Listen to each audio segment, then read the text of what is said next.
라라입니다. 제가 너무 띄엄띄엄 업로드를 해서 애타게 기다리고 계신 분들 계신가요? 죄송합니다. 당분간 책 초고를 완성할 때까지 조금 업로드가 더딜 예정인데요. 양해 부탁드립니다.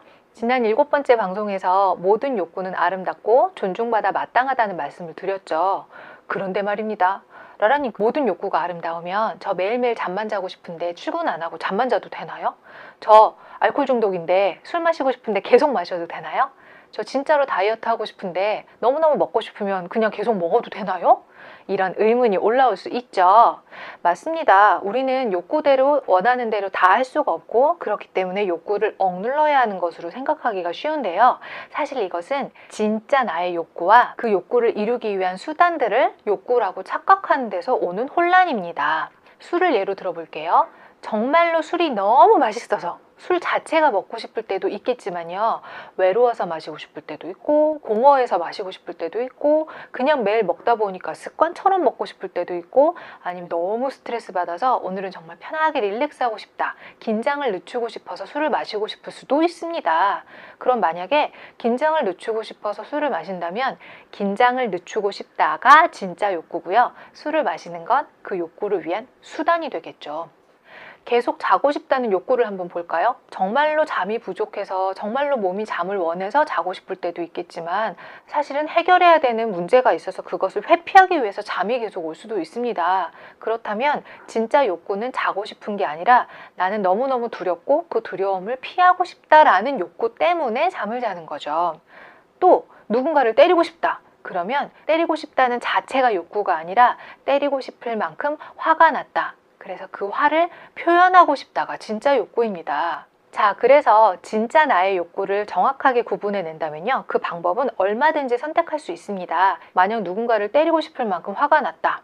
즉, 내 화를 표현하고 싶다라는 욕구가 있다면 나는 그 사람을 때릴 수도 있지만 그 사람의 부두 인형을 만들어서 집에서 바늘을 찔릴 수도 있고 그 사람의 사진을 붙여놓고 다트를 던질 수도 있고 또 그 사람에게 내가 왜 화가 났는지 건강하게 비폭력 대화로 전달할 수도 있습니다. 너무너무 스트레스 받아서 조금 릴렉스 되고 싶은 욕구가 있다면요. 술을 마실 수도 있지만 운동을 할 수도 있고 명상을 할 수도 있고 영화를 볼 수도 있고 친구를 만날 수도 있습니다. 릴렉스 할 수 있는 방법은 굉장히 많은데 또 화를 표현할 수 있는 방법도 굉장히 많은데 우리는 보통 무의식 중에 욕구를 충족하기 때문에 별로 나에게 유리하지 않은 방법을 선택할 때가 많습니다. 그러다 보면 폭식이나 거식이나 중독 또는 집착 같은 여러 가지 문제가 생기기도 하고요. 하지만 진짜 욕구를 알고 의식적으로 그 욕구를 충족할 수 있는 방법을 나에게 유리하게 선택할 때는요.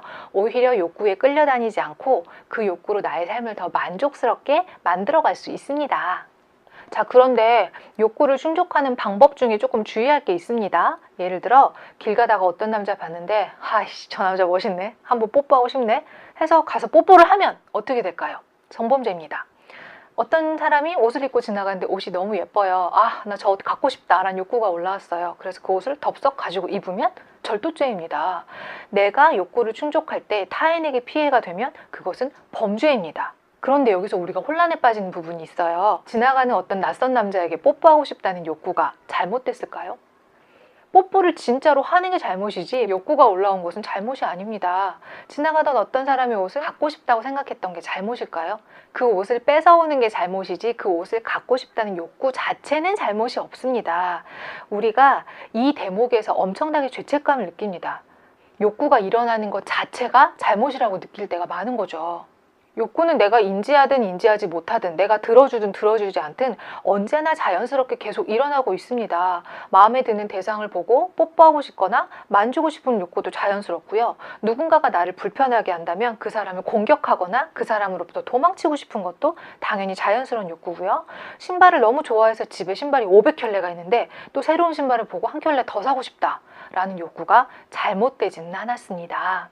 다만 그 욕구를 어떤 방법으로 충족시킬 것이냐에 따라서 우리는 범죄자가 되기도 하고요. 중독자가 되기도 하고요. 또 스스로에게나 타인에게 고통을 주기도 합니다. 그렇다고 해서 그 욕구 자체가 잘못된 건 아니죠. 방법이 잘못된 거죠. 욕구와 관련된 모든 문제들은 대부분 욕구를 너무나 억눌러서 잘못된 방법으로 표현되거나 또는 억누른 것 자체에서 문제가 생깁니다.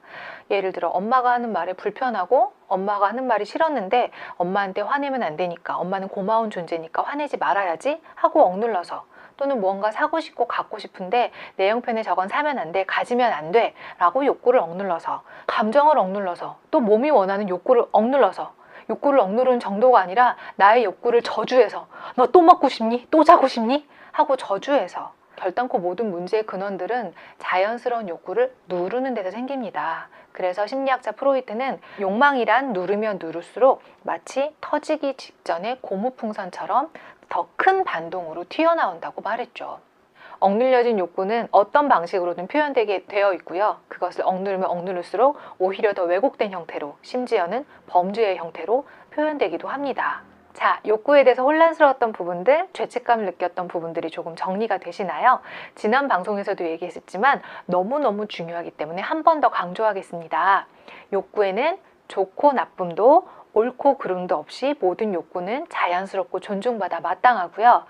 욕구는 내 자존감의 시작이며 삶을 살아가게 하는 원동력이며 나의 고유성을 알려주고 내가 나 자신이 되어갈 수 있게 하는 힘입니다. 그래서 욕구를 누른다면 생명력을 누르고 삶을 헤쳐나가는 원동력을 누르게 되는 것이고요. 나의 욕구를 샅샅이 알아차려주고 존중하고 충족시켜준다면 우리의 삶은 에너지가 넘치고 충만해질 것입니다. 지금 저의 이야기를 들으시면서 한번 같이 생각해 볼까요? 여러분 안에는 어떤 거부당한 욕구가 있나요? 그 욕구를 충족하기 위한 방법들은 어떤 것들이 있을까요? 그 욕구를 충족하기 위한 방법들 중에 어떤 것이 가장 유리한 방법이고 어떤 것이 가장 불리한 방법일까요? 그리고 각각의 방법으로 내 욕구를 충족시켰을 때 그 결과들은 나에게 어떤 영향을 줄까요? 만약 건강한 방법으로 내 욕구가 충족되었다면 내 삶은 어떻게 변할 수 있을까요? 지금 제가 한 질문들을 한번 적어보면서 답해보시면 좋겠습니다. 다음 시간에도 욕구에 대해서 못한 얘기를 조금만 더 할게요. 워낙 중요하니까요. 다음 만날 때까지 여러분의 욕구를, 진짜 욕구를 알아차리고 충족시켜주는 풍요로운 한 주 되시기를 바라겠습니다. 그럼 다음 시간에 또 만나요. 안녕!